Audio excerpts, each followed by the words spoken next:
Graduating from the Bohr-Rutherford diagram to electron configuration can be a pretty daunting step for grade 11 chemistry students. In this video, I'm going to show you how to very easily use the Aufbau diagram to write the electron configuration for any element.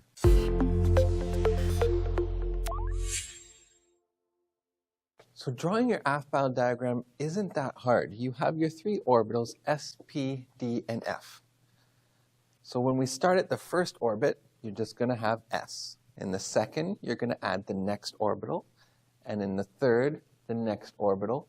In the fourth, the next orbital. And then every orbit after that, you just keep all S, P, D, F.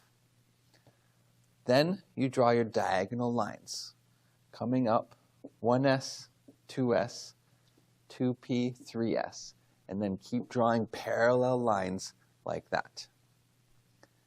Now that we've got that diagram, we can write the electron configuration. So let's start with sodium. Start with something easy.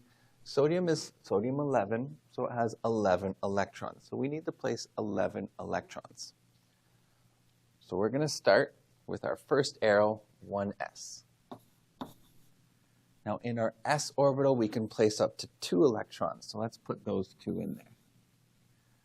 We have 11, we've placed 2. So we need to place another 9. So next arrow, 2s. Again, we can place 2 electrons in that one. Next arrow, 2p. Now the p orbital, we can place 6 electrons. An easy way to remember is just start at 2 and keep adding 4. So 2, add 4, p is 6, add 4, d is 10, add 4, f, 14. 2, 6, 10, 14. Just keep adding 4. So in our 2p, we can have 6. So now I have 2, 4, 10 electrons. I need one more. So if we keep following our arrow, the next is 3s, and we're going to put a 1. That's it. Got it? Let's try iron. It's a little bit longer. So we're going to start with 1s. Place 2 electrons. We need to place another 24 of them. So got a bit of counting to do here. Next, 2s. Going to place 2. Next arrow, 2p. Going to place 6. And then 3s.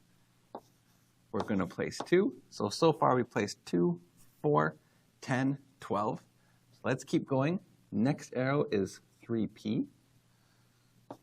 I'm going to run out of room. We can place 6 there. Now from here, these arrows really show us we're not just going across, because the next one is not going to be 3D. We follow the arrows. So the next one's 4s. So 4s, 2. So how many have we placed? 2, 4, 10, 12, 18, 20, and we need another 6. So after 4s, the next arrow is 3D. We can place up to 10 there. But we only need 6, so 3D6. And that's it. That's all there is to it. Now, if you wanted to learn some tricks, like how you can use the periodic table to quickly determine electron configuration, or the short forms for electron configurations, or even some exceptions for some of the elements, these I teach to my grade 12 students, and you can see that in this tutorial video here. I hope that helped, and thanks for watching.